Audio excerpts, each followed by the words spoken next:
Does both sides concur that a legal issue has arisen unrelated to the issue that we talked about first thing this morning, dealing with Dr. Furden, that would necessitate us recessing for today?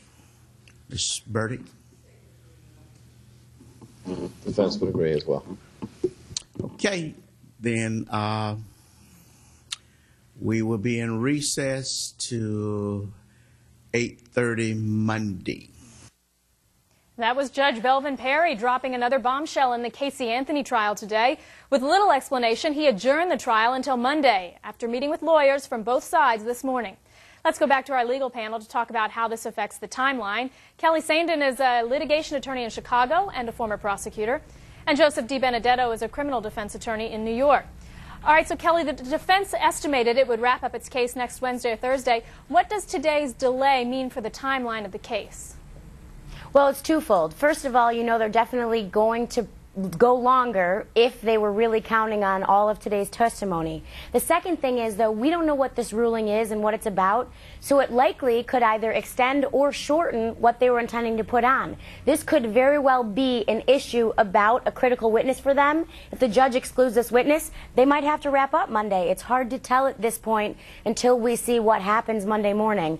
It could also mean that if they're allowed to put someone in, it could go past next Friday, and he can say, hey, you know, I was ready on Friday, Judge, you didn't let me go, so you have to give me a little leeway. Joseph, help us understand a little bit of the process, those of us who haven't been in the courtroom. Does the judge meet with lawyers every morning, or did he call them in, do you think, or did they alert him they needed to talk to him? How did this go this morning before we got the ruling from the judge that we just heard? In a case like this with so many witnesses and so many issues, it's not uncommon for the judge to hold conferences, whether it's in chambers or in open court outside the presence of the jury. It happens quite frequently, but for this judge to put a halt to actual testimony, you can always call witnesses out of order. For him to actually halt testimony means that this is a key issue with regards to this case, and in my opinion, is something that's very, very interesting, and I can't wait till Monday. Key issue, Joseph, you were saying, meaning what? Do you have any sense of what it could be that's that key?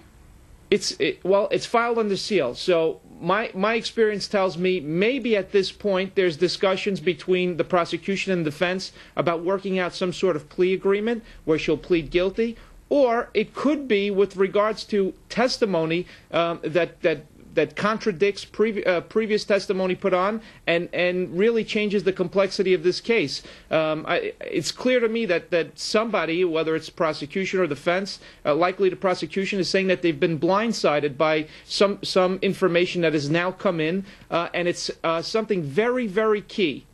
Kelly, you're a prosecutor. You've watched a lot of juries. What do these delays mean for the jurors? The jury pool has been described as agitated and antsy at times. They're sequestered, and it's not too fun to be sequestered, I wouldn't imagine. So what do you think this means to them?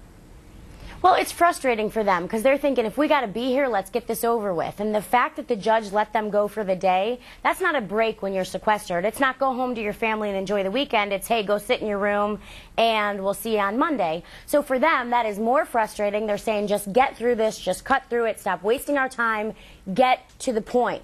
So they're going to be more agitated. They're not going to be more rested. They're saying, okay, there's another day of our life that we're sitting and waiting. When we're ready, let's go, put it on. Because a lot of times jurors don't understand the technicalities and the stuff, the rules, that, if you will, that lawyers have to play by, and that the judge is trying to make sure there's a fair trial to minimize the likelihood of an appeal or actually being overturned when this gets said and done. So for them, they don't know all that. They are just ready, ready, ready. Let's hear the case and let's get to deliberations.